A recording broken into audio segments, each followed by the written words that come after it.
오늘의 말씀은 창세기 29장 14절에서 15절 말씀입니다. 라반이 이르되 너는 참으로 내 혈육이로다 하였더라. 야곱이 한 달을 그와 함께 거주하더니 라반이 야곱에게 이르되 내가 비록 내 생질이나 어찌 그저 내 일을 하겠느냐. 내 품삯을 어떻게 할지 내게 말하라. 아멘.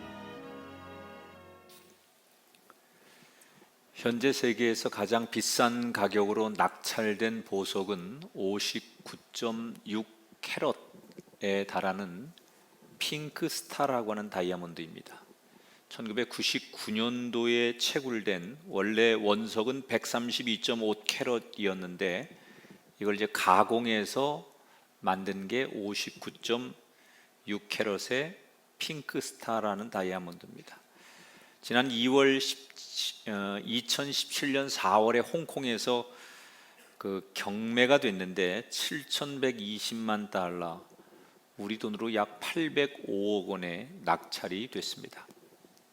예나 지금이나 다이아몬드는 많은 사람들로부터 선망의 대상이 되고 있는데 무엇이 다이아몬드를 그렇게 아름답게 만드는 것일까?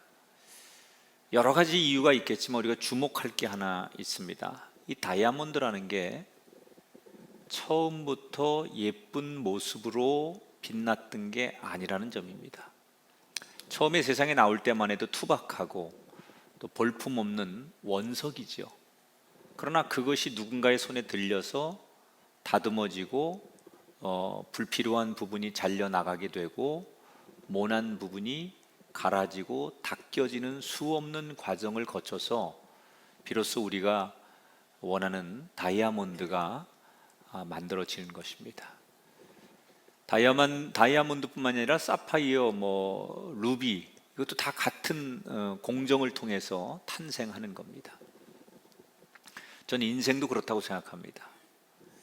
처음부터 어떤 인생인들 완벽한 인생은 없습니다. 처음에는 불순물도 많고 또 여러 가지 투박하고 모난 부분이 있는 원석 자체인 게 인생이죠.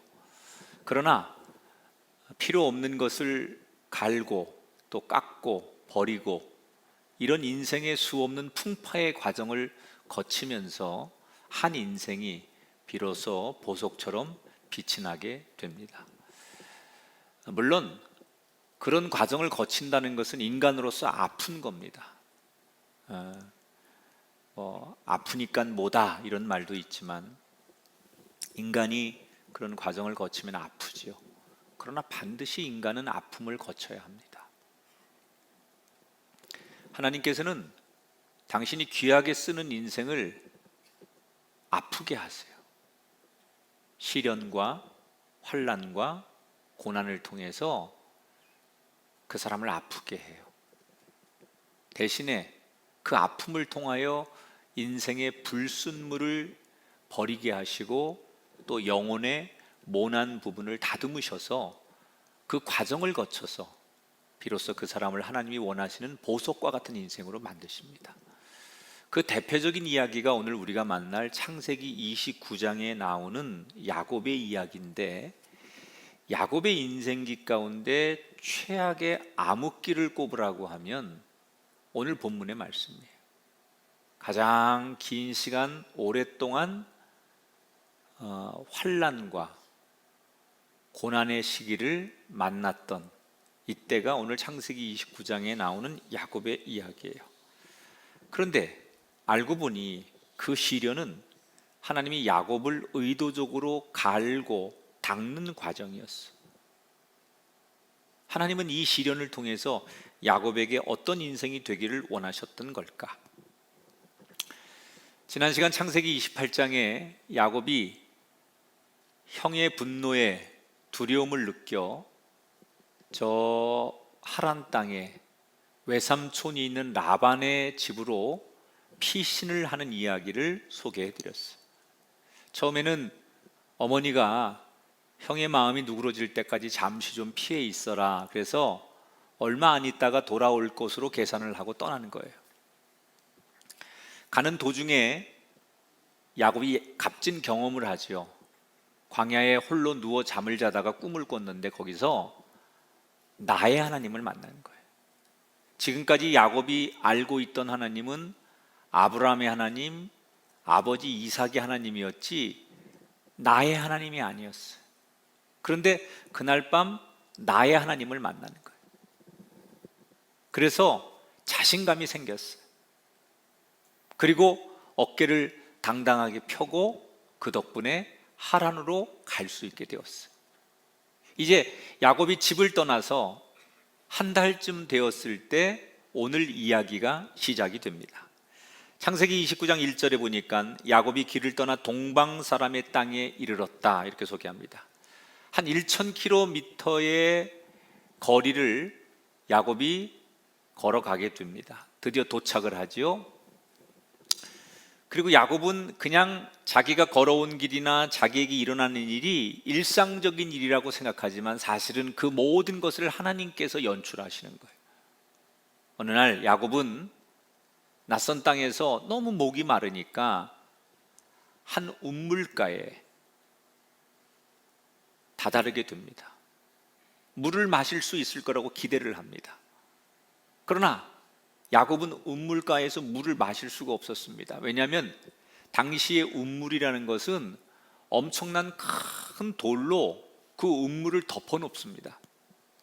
보통 장정 두세 사람이 같이 합심해서 움직여야만 그 우물에 돌 덮여 있는 것을 옮길 수 있는 굉장히 크고 육중한 돌로 우물을 덮어놓습니다. 왜 당시 사람들은 우물을 돌로 덮어놓을까? 세 가지 이유가 있는데, 첫째는 가축이나 사람을 그 깊은 우물에 빠지지 않도록 막기 위한 안전을 위해서 우물을 덮어놓습니다. 두 번째는 먼지도 많고 위생적으로 여러 가지 오물이 그 우물에 들어갈 수 있기 때문에 그런 것을 막기 위해서 위생적으로 막는 거예요. 세 번째 큰 이유가 있는데 그게 뭐냐? 외지인이 와서 함부로 우물을 쓸 수 없도록 만들기 위해서, 그 지역 사람들만 쓰기 위해서 우물 입구를 막아놓는 거예요. 물이 귀한 시대다 보니까 우물 하나를 발견하면 남들이 아무나 와서 쓸 수 있는 게 아니고 그 지역 사람들만 쓸 수 있는 거예요. 그래서 우물의 입구를 막아놓습니다. 지금 야곱은 저 타지에서 온 외부인입니다. 그러면 이 물을 마시려면 이 지역의 내부인 가운데 누군가 와서 물을 사용할 때 비로소 옆에서 물을 좀 마실 수 있는 거예요. 언제 이 우물가에 사람들이 올까 막연히 기다려야 됩니다. 그런데 참 신기하죠? 딱 앉자마자 저쪽에서 양 무리들이 세 무리가 쫙 오는데 그 뒤에 양들을 돌보는 목자들이 같이 오는 거예요. 야곱이 이 목자들이 걸어오니까 처음 보는 사람들인데 대뜸 환심을 사기 위해서 아우 형님들 고생 많으십니다. 어디서 오십니까? 이렇게 말을 붙입니다. 이때 한 목자가 처음 보는 야곱이 자기들한테 형님들 어디서 오십니까? 이렇게 다가오니까 약간 경계하는 눈빛으로 위아래를 훑어보다가 우리는 하란에서 왔지 이렇게 말합니다. 하란이라는 말을 듣는 순간 야곱의 심장이 범프질을 하는 것처럼 뛰기 시작하죠. 왜? 지금 자기가 가려고 하는 곳이 하란이에요. 외삼촌 라반이 사는 곳이 하란이에요. 그런데 태어나서 한 번도 외삼촌을 만난 적도 없고 외삼촌 댁에 가본 적도 없어요. 엄마가 자기를 피신시키기 위해서 한 번도 가보지 않은, 만나본 적도 없던 외삼촌이 있는 하란으로 가라고 해서 지금 막연하게 하란으로 삼촌을 만나러 가는 건데, 삼촌이 살고 있다고 하는 지역 사람들을 만났다는 얘기예요. 너무 놀라서 야곱이 신기해서 그 하란에서 온 목자들에게 묻지요. 혹시 그 동네에 라반이라는 분을 아십니까? 그랬더니 이 목자들이 이 라반 너무 잘 알지. 잘 계시지. 그러면서 하는 얘기가 맞아. 지금 그 라반의 둘째 딸 라헬이 양들을 이끌고 이리로 오고 있을 거야. 이렇게 말하는 거예요. 외삼촌의 딸, 그러니까 자기하고 사촌 관계가 되는 거죠. 이 얘기를 듣는 순간 야곱의 머리가 쭈삣 쓰는 거예요. 그저 우연이라고 말하기에는 너무나 신기한 상황이 연출되고 있어요. 여러분, 하나님은 한치의 오차도 없으신 분이에요. 하나님께서 야곱에게 광야에서 내가 너를 떠나지 않을 것이고 너를 지킬 것이라고 약속하셨어요. 그 약속을 지금 지키시는 거예요. 한치의 오차도 없이 야곱을 하란 땅에 삼촌이 있는 곳까지 인도하셨다는 얘기고, 지금 그 삼촌을 만나기에 가장 정확한 사람들을 옆에 세우신 거예요. 우리가 만나는 하나님의 은혜 중에 제일 큰 은혜는 나도 모르는 사이에 내 발걸음을 복된 자리로 인도하시는 하나님. 나는 그냥 걷는다고 걷고 나는 오늘도 살아간다고 살아가는데, 내가 전혀 의도하지 않게 하나님이 내 발걸음을, 내 인생을 지나고 보니 가장 복된 자리, 가장 축복된 곳으로 인도하시는 하나님을 경험하는 것. 여러분에게 그런 은혜가 있게 되기를 주의 이름으로 축원합니다. 이 이야기는 4,000년 전 이야기예요. 하나님께서 야곱에게 내가 너를 지키리라, 내가 너를 도우리라, 이렇게 약속하셨어요. 근데 하나님이 야곱에게 그 광야에서, 그 꿈에서 말로만 그러신 게 아니라 그 말한 것을 반드시 하나님께서 실천하시고 지키신다는 거예요. 여러분, 저와 여러분에게 하나님은 오늘도 약속의 말씀으로 다가오셨어요. 그 많은 하나님의 말씀을 듣고 이게 하나님의 언약의 약속임을 믿는다면, 하나님은 그저 말로만 우리에게 약속하는 분이 아니라 그 말씀하신 것을 반드시 지키기 위해 오늘도 야곱에게 행하셨던 것처럼 저와 여러분의 인생에 행하고 계신 하나님임을 기억하고 그 하나님을 만나게 되기를 주의 이름으로 축원합니다. 기가 막힌 이 광경 앞에 너무 놀라하고 있는 야곱, 그런데 얼마 뒤에 예고했듯이 저쪽에서 이번에는 양무리들을 이끌고 아가씨들이 오는 거예요. 그 안에 라헬이 있는 거예요. 딱 여러분 그런 거 혹시 해보셨어요? 첫눈에 그냥 뿅 간다, 이런 거. 사람을 보고서 이렇게 그냥 첫눈에 그냥 완전히 마음을 뺏겨본 경우가 있어요? 야곱이 그런 거예요. 저쪽에서 아가씨들 오는데 그 중에 라헬이 있는데 라헬을 딱 보는 순간, 누가 라헬인지 몰라요. 그런데 라헬을 딱 보는 순간 완전히 내 스타일이야. 그 야곱이 완전히 반한 거예요. 아가씨들이 왔는데 그 라헬이 누군지를 아직 모르지만 야곱이 뭘 하느냐, 남자들 목자들하고 얼른 운물을 가로막고 있는 마개를 몇 사람이 얼른 치워서 자기가 물을 떠가지고 그 라헬이 데려온 양들에게 물을 먹이는 거예요. 얼마나 좋으면 자기가 먼저 사람들에게 친절을 베푸는 거예요. 난생 처음 보는 남자가 자기 양들에게 물을 주고 자기를 도와주자 라헬이 싫지 않은 거예요. 그런데 물을 다 먹이고 나서 라헬 앞에 서서 야곱이 오늘 성경에 보니까 깜짝 놀라는 일을 합니다. 11절에 보니까 그가 라헬에게 입맞추고 소리내어서 울었다. 여기서 입맞추었다는 것은 우리가 통상적으로 알고 있는 키스를 얘기하는 게 아니에요. 이건 인사법이에요. 손등에 이렇게 입을 맞추고 인사하든지, 아니면 이렇게 볼에다가 입을 맞추면서, 이건 자기들의 인사법이죠. 우리가 악수하듯 아니면 목례하듯 그 민족의 인사법이에요. 인사를 하고 나서 야곱이 뭐라고 해요? 뭘 해요? 펑펑 소리내어 울었다. 왜 갑자기 야곱은 이런 돌발 행동을 한 걸까?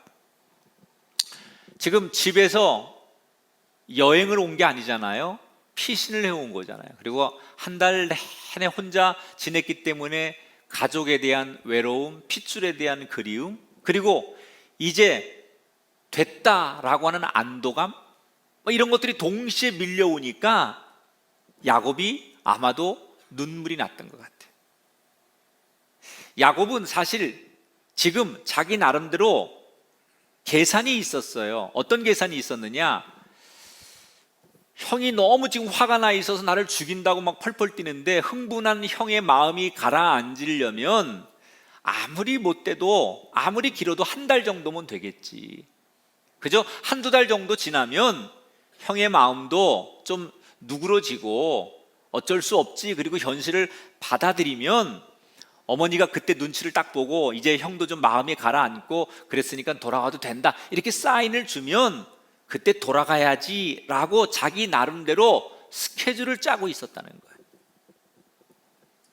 그래서 지금 그 안에 잠시 피신해 있을 곳, 머물 수 있는 안전한 곳이 외삼촌 댁이라고 생각하고 온 건데, 사실은 한 번도 와보지 않은 길이었고 한 번도 보지 못한 외삼촌이었기 때문에 굉장히 막막하고 두려웠을 거예요.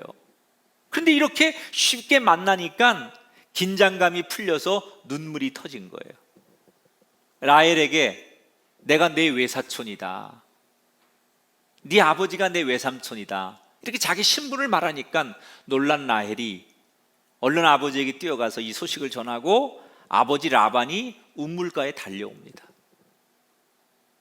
그리고 서로가 신분을 확인하고 삼촌과 조카가 얼싸안고 눈물로 인사를 하죠. 그래서 드디어 이 야곱이 외삼촌 댁에 머물게 되는 거예요. 자, 아까도 말했듯이 야곱은 한두 달 지나면 어머니에게 서신이 오든지 사람을 통해서 이제 집에 와도 된다라는 연락을 기다리고 있었어요. 그런데 야곱의 스케줄대로, 계산대로 어머니에게 연락이 왔을까? 14절에 보면 이렇게 힌트하죠. 야곱이 한 달을 그와 함께 거주하더니. 처음에는 느긋한 마음으로 곧 돌아갈 걸 생각하면서 삼촌 집에 머물렀는데, 삼촌 집에 머문 지 한 달이 넘었는데도 아무런 연락이 오지 않는 거예요. 이때부터 야곱이 초조해집니다. 그리고 한 달이 훨씬 지나면서부터는 마음이 허무해지는 거예요. 야곱의 계산이 어긋났습니다. 자기의 생각대로 안 되는 겁니다. 자기가 짜놓은 스케줄은 이 정도면 넉넉하게 돌아갈 수 있을 시간이라고 생각했는데 그 시간이 훨씬 지나도록 아무것도 진행되지 않는 상황을 보면서 야곱은 답답해지기 시작한 거예요.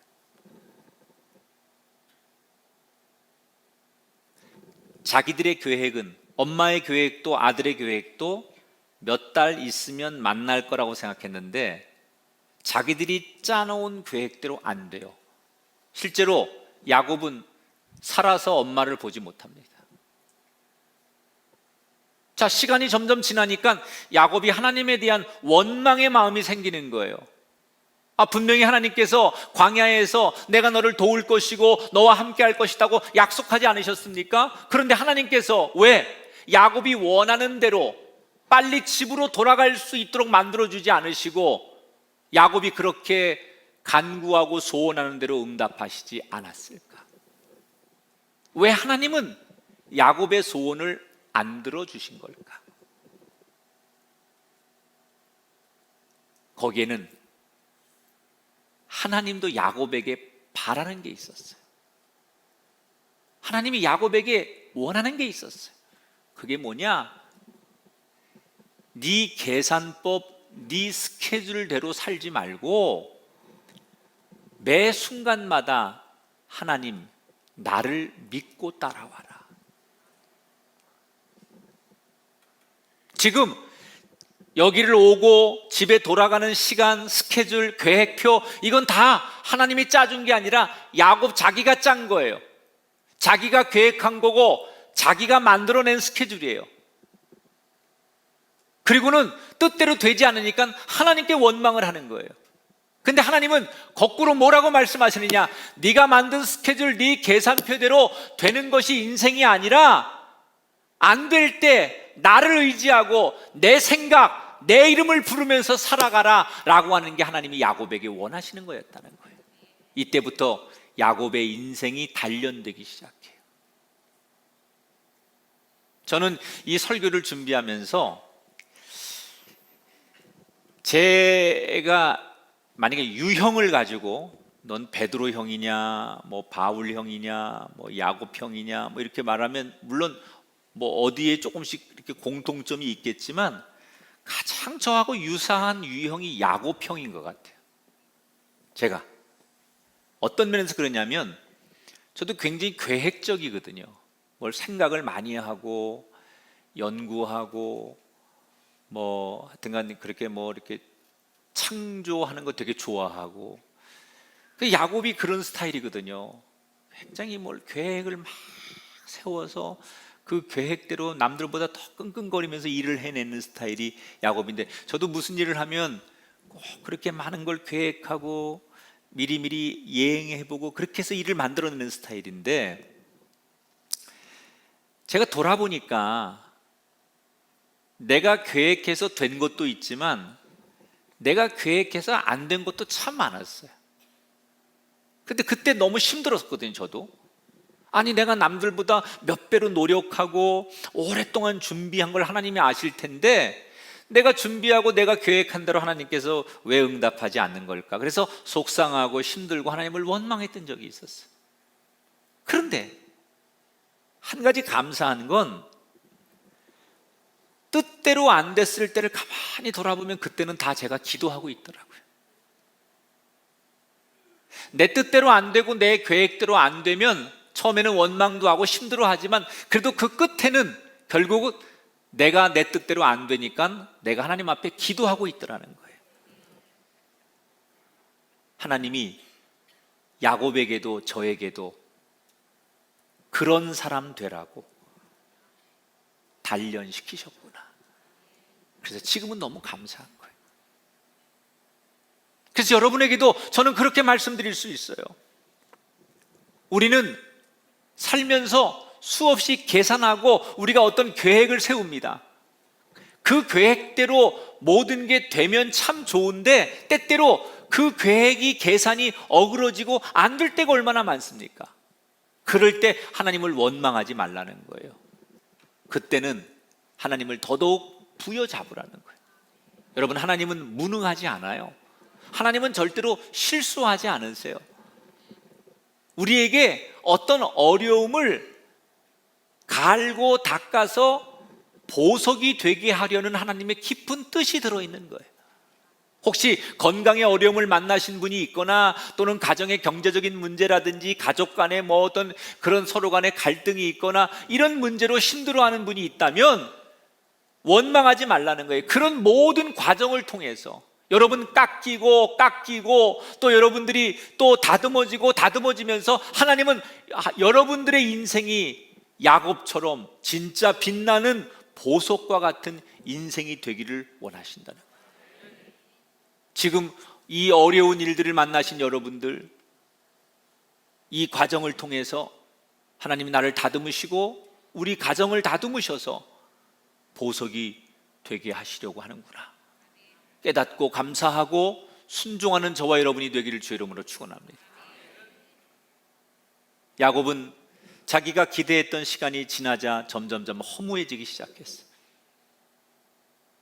이때 외삼촌 라반이 처음에는 조카가 와서 잠시 있다 간다고 하니까 그냥 그 정도는 양해할 수 있었는데 이 딱 보니까 잠시 있다 갈 분위기가 아니에요. 언제 갈지 몰라요. 여기서 눌러 살지도 모르겠다는 생각이 드는 거예요. 그래서 삼촌 입장에서는 저 야곱을 어떻게 할까 고민을 하기 시작합니다. 이 외삼촌 라반은 좀 미안한 얘기지만 탐욕이 많은 사람이에요. 뒤에 얘기도 그렇고 언제 그 외삼촌 라반이 나오냐면 그 아브라함이 아들 이삭을 결혼시키려고 종을 시켜가지고 고향 땅에 가서 믿음 좋은 여자를 구해 오라고 할 때 라반의 여동생이 시집을 가잖아요. 이때 라반이 아브라함이라고 하는 집안의 믿음 좋음 때문에 동생을 시집 보내는 게 아니라 그들이 가지고 있는 물질, 재산 이런 거를 보고서 현혹해서 동생을 시집 보낸 뉘앙스가 나와요. 그러니까 원래 이 사람은 이 라반이라는 사람이 물질적인 탐욕이 좀 많은 사람이다라는 것을 암시하고 있는데 오늘 성경에서 그것을 완전히 드러내죠. 어느 날 조카를 부르더니 이렇게 제안을 합니다. 15절에 보니까 내가 비록 내 생질이나 어찌 그저 내 일을 하겠느냐, 내 품삯을 어떻게 할지 내게 말해봐라, 이렇게 얘기합니다. 자, 얼핏 보면 좋은 얘기 같죠. 야, 내가 아무리 네가 내 조카여도 어떻게 그냥 일 시킬 수 있느냐, 내가 페이를 줘야지, 응? 정당하게 월급 줄 테니까 월급 받고 일해라, 어떻게 그냥 일하냐, 이런 얘기예요. 이게 굉장히 호의적인 제안 같지만 실제로는 그런 뜻이 아니거든요. 이 당시 중동에서 사람들의 관념에는 가족들에게는 노동의 대가를 주지 않는 거예요. 왜냐하면 가족은 남이 아니기 때문에 그냥 네 거 내 거 없이 함께 일하는 존재로 보기 때문에 절대로 월급을 주거나 그러지 않아요. 그래서 가족들은 노동의 대가를 지급하지 않는 게 관례입니다. 그런데 지금 야곱이 조카에게 노동의 대가를 지불하겠다라는 것은 뒤집어 말하면 너를 내 가족이 아닌 종으로, 일꾼으로 보겠다는 뜻이에요. 야곱도 이걸 알고 있었어요. 나를 삼촌이 이렇게 대하는구나, 부담스럽게 대하는구나 라는 걸 야곱이 알았지만 할 수 없는 거예요. 서운하지만 나는 지금 오갈 데가 없는 거예요. 선택의 여지가 없어요. 그래서 할 수 없이 삼촌 라반의 제안을 받아들이게 됩니다. 얼마를 주면 너 내 밑에서 일을 할래? 라고 연봉 협상을 하는 거예요.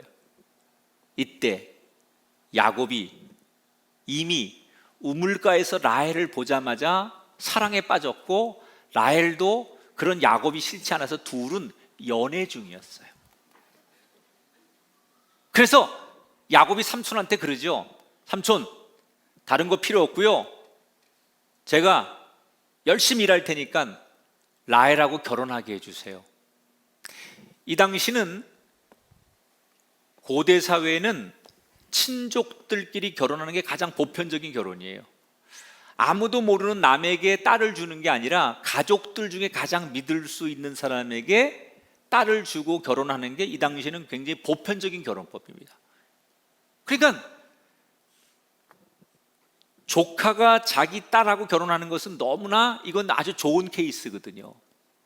이때 라반이 뭐라고 얘기를 하느냐, 야, 원래 남자가 결혼할 때 신부집에 지창금을 갖다 주는데 지창금을 주는 건 그 딸이 시집을 감으로 인해서 일할 사람이 없으니까 그 노동력을 준다, 그래서 지창금을 줘요.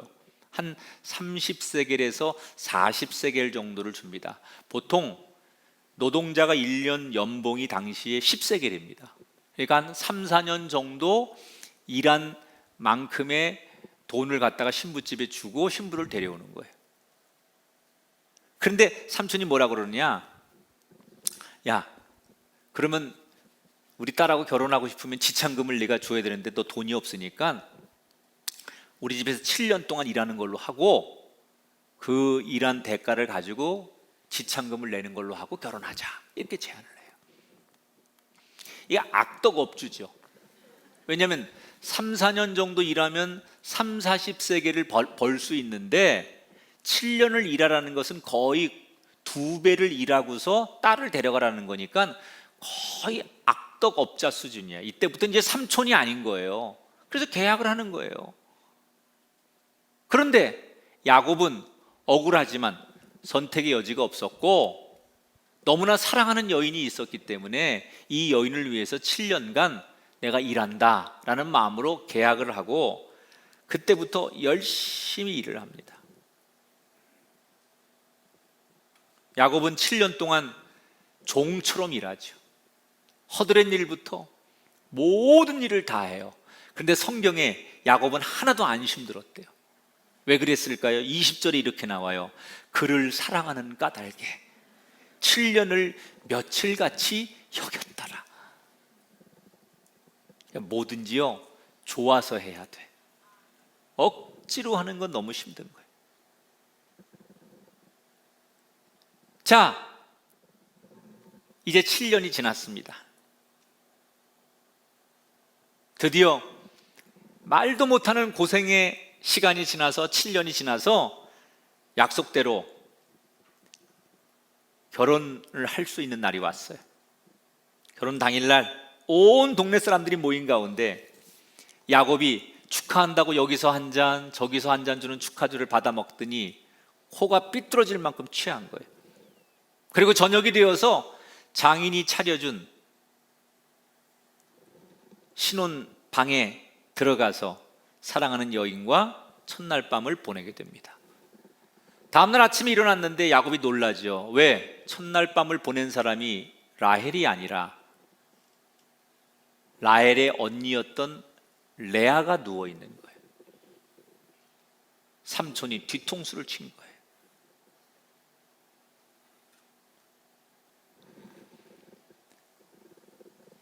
이 삼촌에겐 딸이 둘이 있었어요. 야곱이 좋아하는 건 둘째 딸 라헬이었고 첫째 딸은 레아였는데 레아는 그렇게 인물이 썩 좋지 않았어요.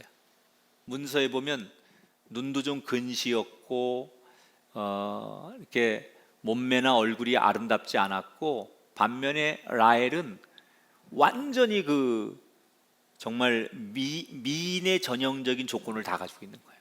하나님이 몰빵 주신 거죠. 두 자매 가운데 둘째한테 다 몰아주신 거예요. 그래서 누가 봐도 라헬이 훨씬 이쁜 거예요. 그래서 처음부터 야곱은 라헬을 좋아했는데 아버지가 삼촌이 장난을 친 거예요.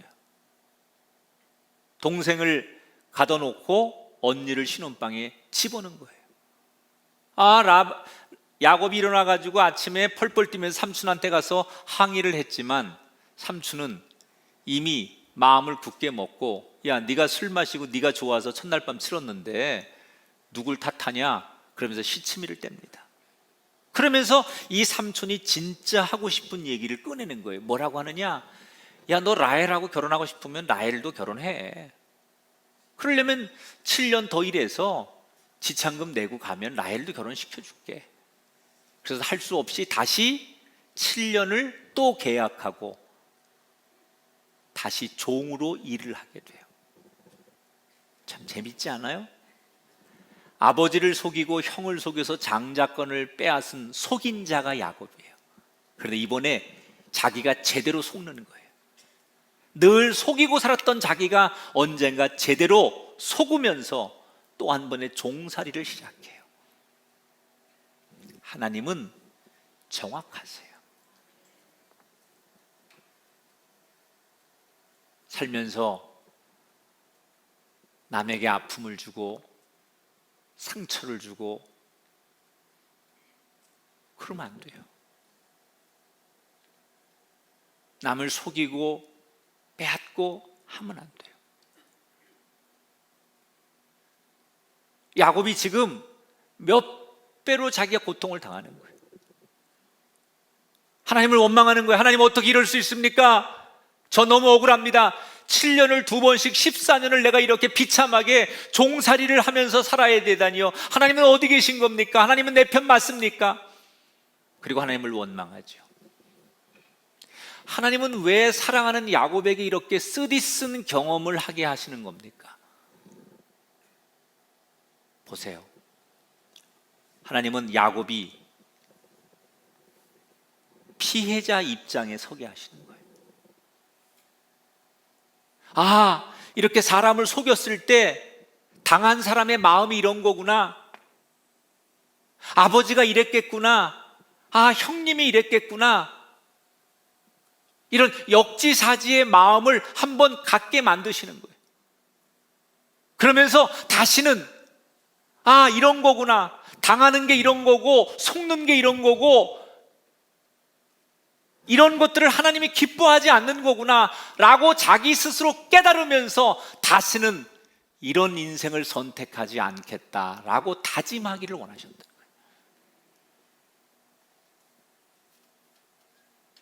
이 야곱이 이렇게 막 어려운 가운데 어느 날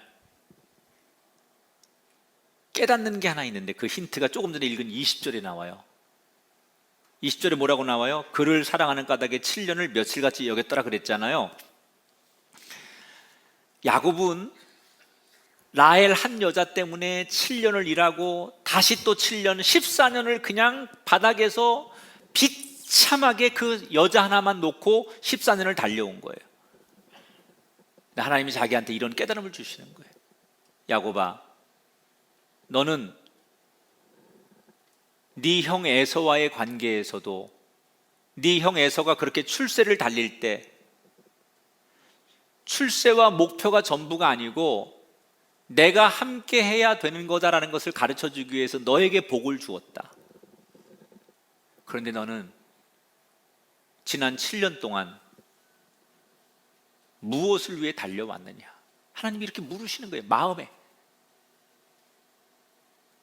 가만히 생각해 보니까 그 질문에 야곱은 대답할 게 없는 거예요. 내가 지난 7년 동안 내 인생의 1순위는 라헬이었어요. 7년 동안 헌신하고 7년 동안 열심히 일하고 7년 동안 말없이 살아온 모든 이유가 오직 하나님은 없고 라헬만 있는 거예요. 지난 7년의 인생 가운데 야곱이 열심히 성실하게 최선을 다해 살아온 건 맞지만 그 인생길 가운데 하나님의 이름은 없어요. 오직 라헬만 있는 거예요. 하나님 물으시는 거예요. 네 인생에 나는 있느냐? 네 인생에 돈, 라헬, 사랑 이런 단어는 있지만 하나님 아버지 이 단어가 있느냐? 네가 계획하고 네가 원하는 단어로만 살아온 네 인생이 얼마나 헛되고 얼마나 어리석은 건지 네 스스로 똑똑히 보아라. 야곱이 이걸 깨닫는 거예요.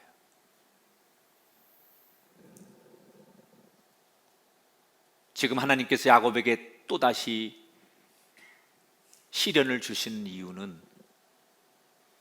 내 방식대로 쟁취하고 내가 원하던 것을 위해서 살던 그런 자신의 삶의 스타일, 그런 영혼의 불순물, 이것을 잘라내는 것. 따라합시다. 내 방식 대신 하나님의 방식. 따라합시다. 내 목표 대신 하나님의 목표. 아멘. 하나님 그걸 원하시는 거예요.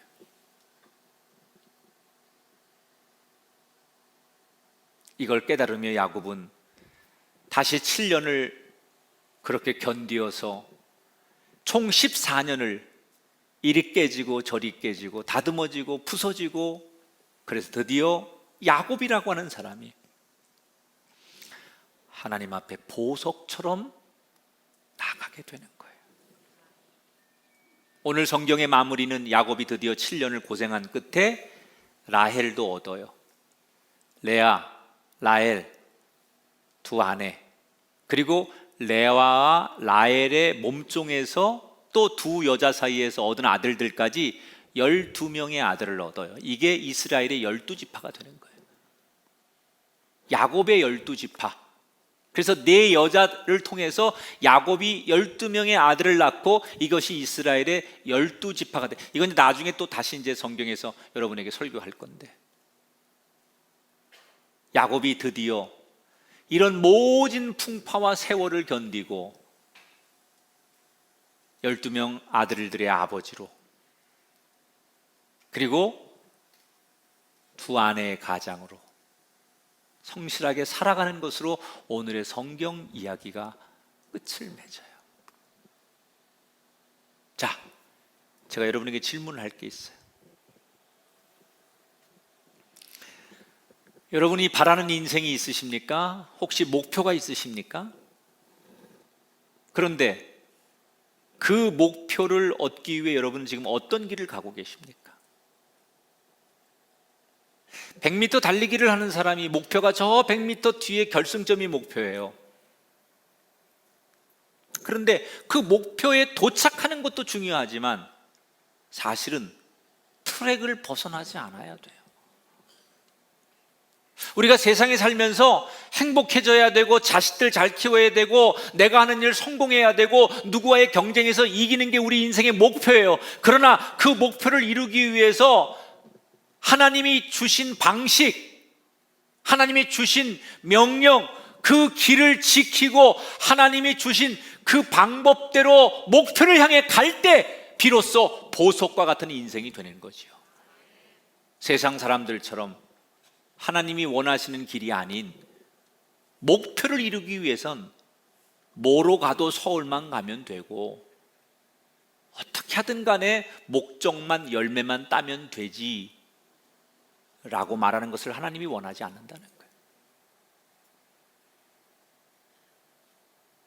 왜 나는 열심히 하는데, 나는 지금도 최선을 다하는데, 난 부지런히 살고 있는데 왜 안 되는 걸까? 우리에게 물으시는 거예요. 너는 야곱처럼 살지 않았느냐? 열심이라는 함정, 최선이라는 함정, 이 야곱이 갖는 약점이에요.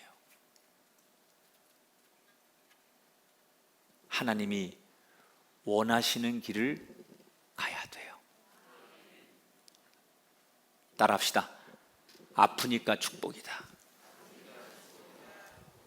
여러분, 우리 인생이 고난을 만나고 질병을 만나고 실패를 만나면 깎이는 거예요. 다듬어지는 거예요. 아파요. 그러나 그 아픔이 축복이에요. 그 아픔을 잘 이겨내시면, 그 아픔을 잘 견뎌내시면 여러분의 가정과 인생이 보석이 될 줄 믿습니다. 오늘도 우리의 인생을 갈고 닦으시는 하나님 앞에서 야곱이 깨달은 것처럼 깨닫고 갈고 닦아주셔서 정말 빛나는 보석으로 여러분의 인생이 쓰임받고 사람들에게 인정받는, 사랑받는 아름다운 영혼들이 되시기를 주님의 이름으로 축원합니다.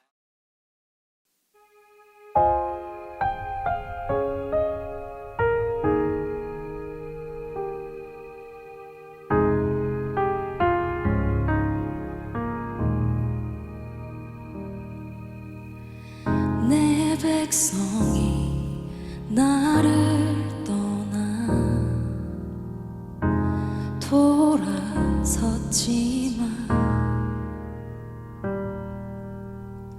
내 사랑이 내 백성을 포기 못하니 내 모든 것 내어주고 나 그들을 얻으리라. 여호와께 돌아가자. 우린 돌아서도 그는 변치 않네. 여호와께 돌아가자.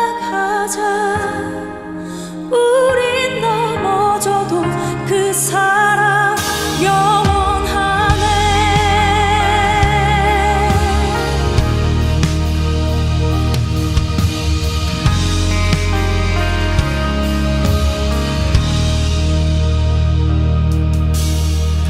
내 백성이 나를 떠나 돌아섰지만 내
내게 허락하신 시련을 통해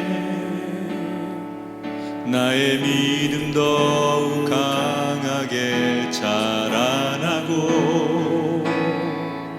험한 산과 골짜기 지나는 동안 주께 더 가까이 나를 이끄시네. 내가 겪는 시험이 어렵고 힘겨워도 내 주님보다 크지 않네. 내 앞에 바다가 갈라지지 않으면 주가 너로 바다 위 걷게 하리. 나는 믿네. 주의 능력으로 내 삶 새롭게 되리. 나는 믿네. 주의 능력으로 담대히 나가리라. 주와 함께 싸워 승리하리라. 날마다 믿음으로 나 살아가. 한 번 더 고백하십시오. 내게 허락하신 시련을 통해 나의 믿음 더욱 강하게 자라나고 험한 산과 골짜기 지나는 동안 주께 더 가까이 나를 이끄시네. 내가 겪는 시험이 어렵고 힘겨워도 내 주님보다 크지 않네. 내 앞에 바다가 갈라지지 않으면 주가 나로 바다 위 걷게 하. 우리 두 손 높이 들고 고백하십시오.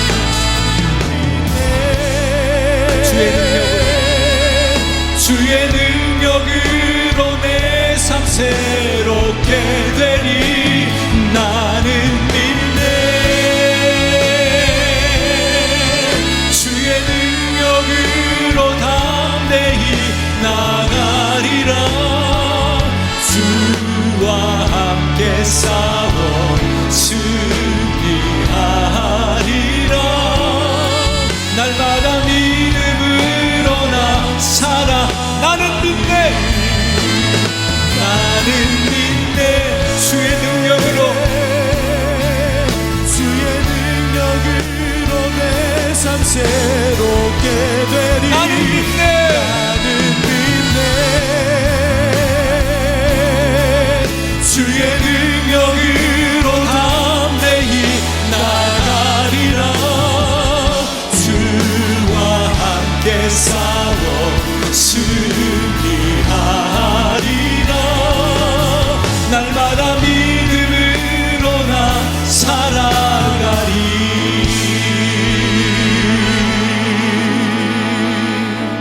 두 손을 가슴에 얹고 기도하겠습니다.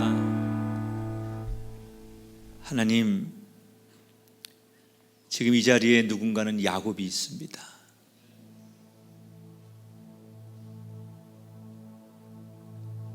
너무나 사랑하시기 때문에 아픈 줄 알면서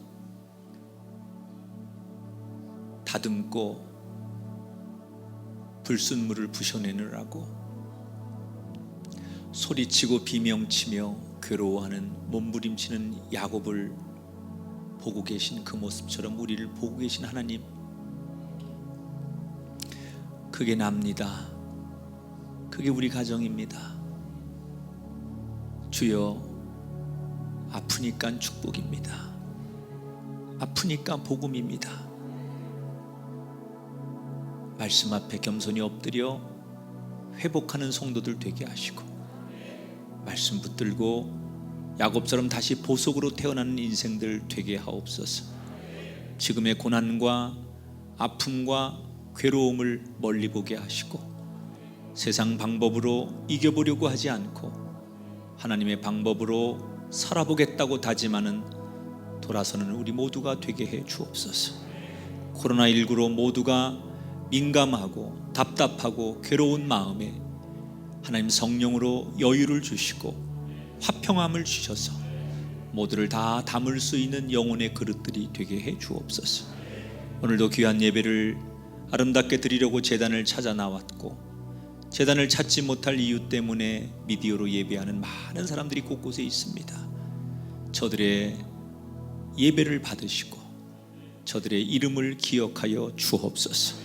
우리가 드리는 11조 예물 감사 예물 소홀하지 않게 하시고 어느 곳에 예배하든지 간에 최선을 다하는 예물과 헌신이 있게 하옵소서.